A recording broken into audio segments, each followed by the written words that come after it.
Hello learners, என்னோட YouTube channel doctor Anu's literary கேலிபருக்கு உங்க எல்லாரையும் வரவேற்கிறேன். இன்னைக்கு இந்த வீடியோவில் நாம பார்க்க போற tense future continuous tense. Tense அப்படின்னாலே 3 டைப்ஸ் இருக்கு, நம்ம எல்லாருக்குமே தெரியும். Present, past and future tense. ஒவ்வொரு டென்ஸ்லையும் பார்த்தீங்கன்னா, உதாரணத்துக்கு ப்ரெசன்ட் டென்ஸ்னு எடுத்துக்கிட்டோம்னா simple present tense, present continuous tense, present perfect tense and present perfect continuous tense. இப்படி 4 இருக்கு. அதே மாதிரி தான் பாஸ்ட் டென்ஸ்லயும் 4 இருக்கு, ஃபியூச்சர்லயும் 4 டைப்ஸ் இருக்கு. So altogether 12 types of tenses இருக்கு. இதுல நம்ம ஏற்கனவே 5 வீடியோஸ், அதாவது 5 டென்ஸ் பத்தி பார்த்துட்டோம். இந்த வீடியோல நாம ஃபியூச்சர் கண்டினியூஸ் டென்ஸை பத்தி பார்க்க போறோம். இது வரைக்கும் நம்ம சேனலை சப்ஸ்கிரைப் பண்ணல அப்படின்னா சப்ஸ்கிரைப் பண்ணி வச்சுக்கோங்க. அப்பதான் நான் போடுற வீடியோஸோட நோட்டிபிகேஷன் உங்களுக்கு அப்பப்போ வரும். பெல் பட்டனை பிரஸ் பண்ணி ஆல் நோட்டிபிகேஷனை செலக்ட் பண்ணி வச்சுக்கோங்க. இப்போ ஃபியூச்சர் கண்டினியூஸ் டென்ஸை பத்தி பார்க்கலாம். வாங்க வீடியோக்கு போகலாம். ஃபர்ஸ்ட், ஃபியூச்சர் கண்டினியூஸ் டென்ஸ்னா என்ன அப்படிங்கறத பார்க்கலாம். Future continuous tense is used to describe actions that will be happening at a particular moment in the future. Future continuous tense அப்படிங்கிறது ஒரு குறிப்பிட்ட நேரத்துல, எதிர்காலத்துல ஒரு செயல் நடந்து கொண்டிருக்கும் அப்படிங்கறத உணர்த்துறதுக்காக யூஸ் பண்ற tense. It is formed using the auxiliary verb will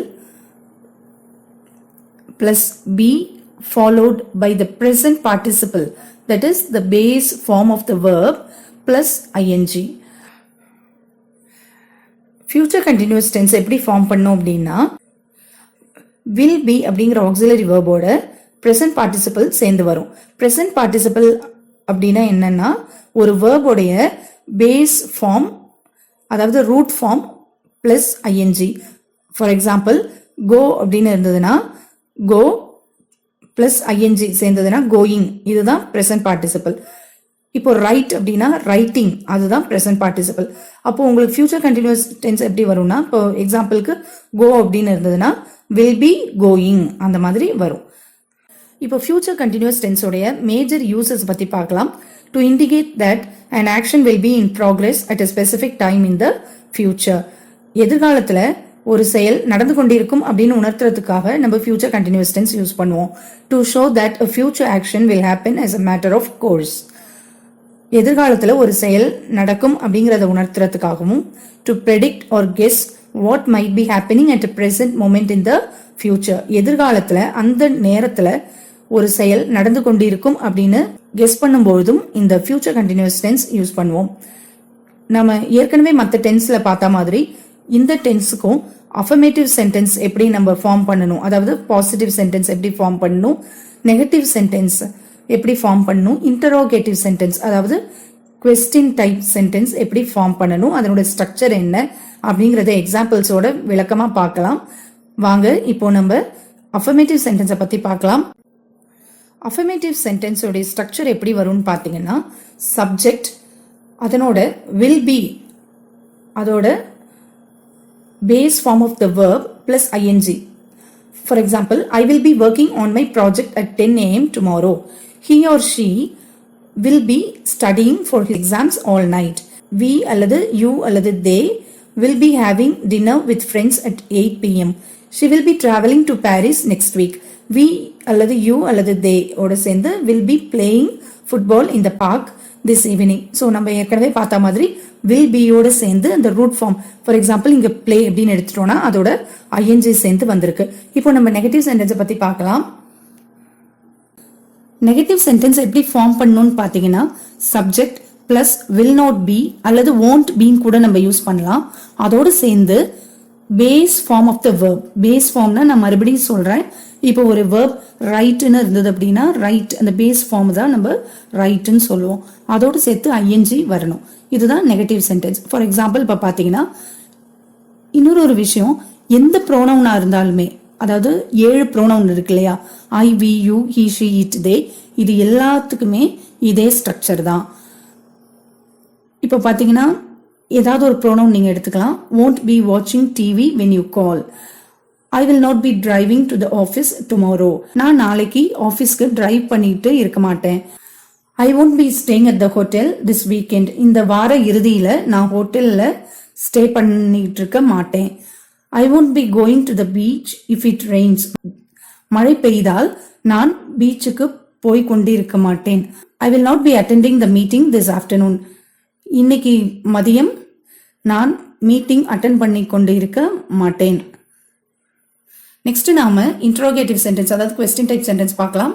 interrogative சென்டென்ஸோட ஸ்ட்ரக்சர் எப்படி வரும்னு பார்த்தீங்கன்னா வில் அல்லது ஷேலோட subject plus be plus base form of the verb plus I N G plus object. For example, will you be coming to the party tonight?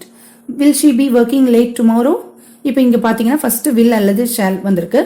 Next subject யாரை பத்தி பேசுறோமோ அவங்க, இங்க she, அடுத்தது அதோட சேர்ந்து நம்ம be அப்படின்னு வந்திருக்கணும். Next base form of the verb. For example இங்க work அப்படின்னா அதோட சேர்ந்து ஐஎன்ஜி வரணும், அதுக்கப்புறம் ஆப்ஜெக்ட் வரணும். இப்போ அடுத்த சென்டென்ஸ் பார்த்தீங்கன்னா will they be visiting us next month? அடுத்த மாதம் நம்மள அவங்க விசிட் பண்ணுவாங்களா? will he be using the car in the afternoon? மதிய நேரத்தில் கார் அவர் பயன்படுத்துவாரா? will we be seeing each other at the conference? நாம கான்ஃபரன்ஸ்ல பார்த்து கொள்வோமா? இப்போ நாம இன்னும் கொஞ்சம் எக்ஸாம்பிள்ஸ் பார்க்கலாம். ஒரே சென்டென்ஸை எப்படி அஃபர்மேட்டிவா அதாவது பாசிட்டிவா நெகட்டிவா கொஸ்டின் டைப்பா மாத்தலாம் அப்படிங்கிறத பார்க்கலாம். ஃபர்ஸ்ட் பார்த்தீங்கன்னா அஃபர்மேட்டிவ்ல at 8 p.m. I will be having dinner with my family. 8 மணிக்கு நான் என்னுடைய குடும்பத்தினருடன் டின்னர் சாப்பிட்டு கொண்டிருப்பேன். இதை நெகட்டிவ் சென்டென்ஸா எப்படி மாத்துறதுன்னா at 8 p.m. I will not be having dinner with my family. 8 மணிக்கு என்னோட ஃபேமிலியோட சேர்ந்து நான் டின்னர் சாப்பிட்டு கொண்டிருக்க மாட்டேன். இன்டரோகேட்டிவ் சென்டென்ஸ் அதாவது கொஸ்டின் டைப் சென்டென்ஸ் பார்த்தீங்கன்னா will you be having dinner with your family at 8 p.m. நீ உனது குடும்பத்தினருடன் 8 மணி அளவில் இரவு உணவு அருந்தி கொண்டு இருப்பாயா? இப்போ நாம அடுத்த எக்ஸாம்பிள் பார்க்கலாம். Affirmative sentence she will be studying at the library all day tomorrow. Negative சென்டென்ஸா மாற்றும் போது won't be வரும். she won't be studying at the library all day tomorrow. இன்டரோகேட்டிவா மாற்றும் போது will she be studying at the library all day tomorrow? Example 3 பார்க்கலாம். Affirmative sentence they will be watching the new movie at tonight. Negative sentence they won't be watching the new movie tonight. Interrogative will they be watching the new movie tonight? Example 4. Affirmative sentence பார்த்தீங்கன்னா he will be playing the piano during the concert next week.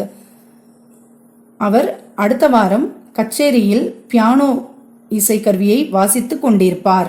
Negative sentence பார்த்தீங்கன்னா he will not be playing the piano during the concert next week. அடுத்த வாரம் கச்சேரியில் அவர் piano வாசித்து கொண்டிருக்க மாட்டார். Interrogative அதாவது question type பார்த்தீங்கன்னா will he be playing the piano during the concert next week? அடுத்த வாரம் கச்சேரியில் அவர் பியானோ வாசித்து கொண்டிருப்பாரா? இது வரைக்கும் நம்ம 4 எக்ஸாம்பிள்ஸ் பார்த்துருக்கோம். எக்ஸாம்பிள் 5 பாசிட்டிவ் சென்டென்ஸ் பார்த்தீங்கன்னா we will be meeting the new client at 3 p.m. tomorrow. நாளை மதியம் 3 மணி அளவில் புதிய கிளையண்டை சந்தித்து கொண்டிருப்போம். Negative sentence we won't be meeting the new client at 3 p.m. tomorrow. நாளை மதியம் 3 மணி அளவில் நாங்கள் புதிய கிளையண்டை சந்தித்து கொண்டிருக்க மாட்டோம். Interrogative sentence will we be meeting the new client at 3 p.m. tomorrow? நாளை மதியம் 3 மணி அளவில் புதிய கிளையண்டை நாம் மீட் பண்ணி கொண்டிருப்போமா அதாவது சந்தித்து கொண்டிருப்போமா? இப்போ நாம இதுவரைக்கும் ஃபியூச்சர் கண்டினியூஸ் டென்ஸ்னா என்ன அதனுடைய டெஃபினேஷன் பற்றியும் எதெல்லாம் மேஜர் யூசஸ் அப்படிங்கிறத பற்றியும் ஃபியூச்சர் கண்டினியூஸ் டென்ஸை நம்ம எப்படி ஃபார்ம் பண்ணணும் அப்படிங்கிறதையும் எக்ஸாம்பிள்ஸோட கிளியராக பார்த்துருக்கோம். By understanding and using the future continuous tense one can express actions that will be ongoing at specific times in the future, thereby adding depth and precision to your communication. The future continuous tense is thus a versatile and important aspect of English grammar. So future continuous tense நம்ம தரவா understand பண்ணிக்கிறது மூலமா ஒரு செயல் ஃபியூச்சர்ல அதாவது எதிர்காலத்துல நடந்து கொண்டிருக்குது அப்படிங்கிறத உணர்த்துறதுக்கு எப்படி யூஸ் பண்ணோம் அப்படிங்கிறதெல்லாம் நம்ம கிளியரா எக்ஸாம்பிள்ஸோட இது வரைக்கும் பார்த்துருக்கோம். இந்த வீடியோ உங்களுக்கு ரொம்ப யூஸ்ஃபுல்லாக இருந்திருக்கும்னு நம்புகிறேன்.